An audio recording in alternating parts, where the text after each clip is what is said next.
Picturesquely situated around the promontory of the Cape of Good Hope at the junction of the Atlantic and Indian Oceans lies one of the world's most historic ports of call, Cape Town, mother city of South Africa and southern gateway to what was once known as the Dark Continent. Table Mountain, which forms an impressive background for Cape Town, is often shrouded in a veil of mist, but on a clear day, a trip to its summit in a cable car provides a thrilling experience, as well as a beautiful panorama of the city and its famous coastline. The mountain peak toward which we now ascend has been a silent witness to the pageantry of exploration and strife that began in this part of the world 4.5 centuries ago, when the courageous Portuguese explorer Vasco da Gama, seeking a new route to India, discovered what is now called the Cape of Good Hope. After the Portuguese came the English, the Dutch, and the French, all bitter contenders for this coveted part of the earth, which has finally become one of the strongest links in the long chain of possessions comprising the British Empire.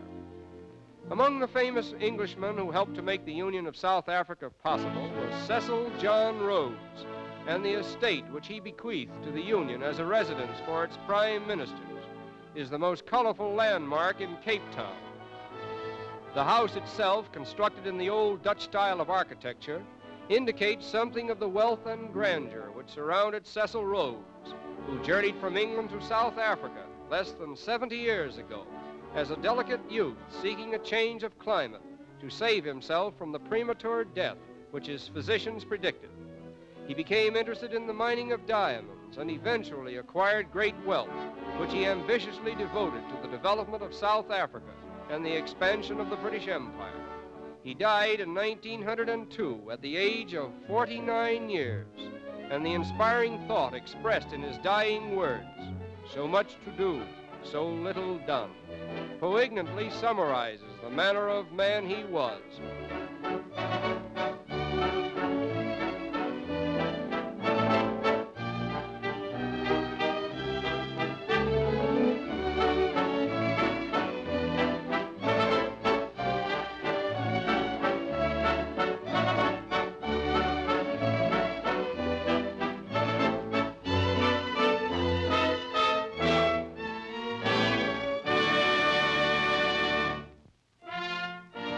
The Rhodes Memorial, built into the side of Table Mountain and overlooking Cape Town, is a fitting tribute to him who devoted his life to the betterment of his country.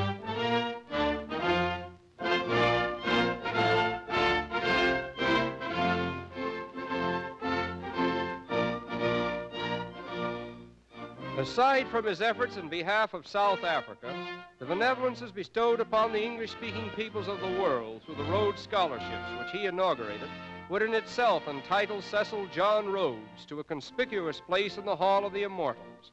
And we are in accord with South Africa in quoting this epitaph: "The immense and brooding spirit still shall quicken and control. Living he was the land, and dead his soul shall be her soul."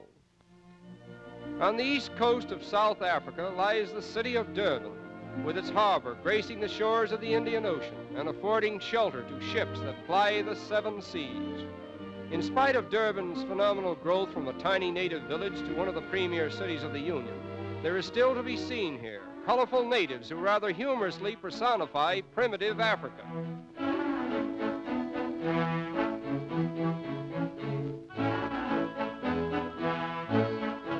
These Zulu gentlemen have an abiding faith in the physical. Their horns mean strength, their feathers speed, and they themselves mean business. Their profits are applied to the purchase of cows and wives, and when enough are required, they retire to their native kraals and live the rest of their lives as gentlemen of leisure.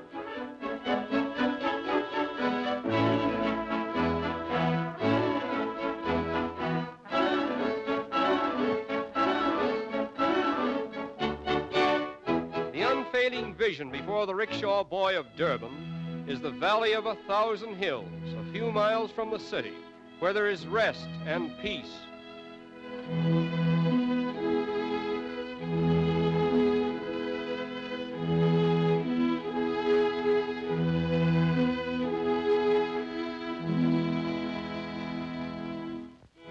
The native kraals in the the Valley of 1,000 Hills illustrate a strange fact. For here, almost within the boundaries of a great modern city, Mother Africa clings to her ancient manners and customs, defying the innovations of time and the progress of civilization. And this curious fact does not only apply here, for we find it in practically all parts of the primitive world, where white invaders have tried to bring the miracles of transition into the lives of the native peoples. 3 generations illustrating that this march of time and the proximity of civilization mean little or nothing to them. While the burden of labor rests heavily upon the backs of their women, the retired rickshaw boys of Durban eat, drink, and dance to their heart's content.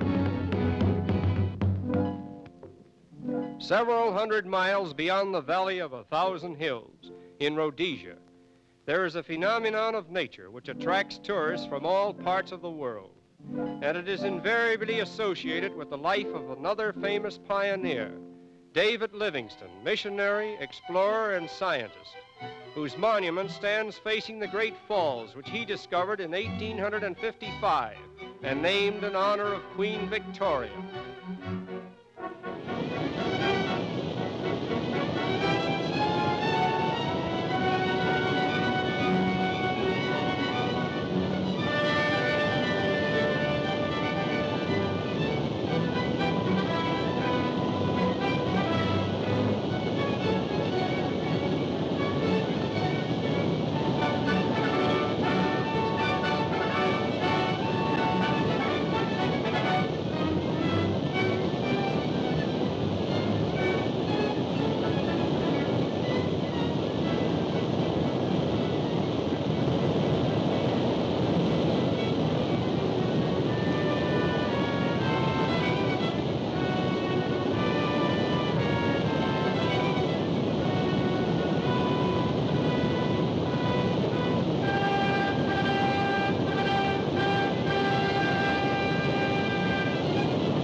David Livingston was the first white man to gaze upon this magnificent spectacle, and he writes in his journal that the natives who accompanied him were overcome by fear.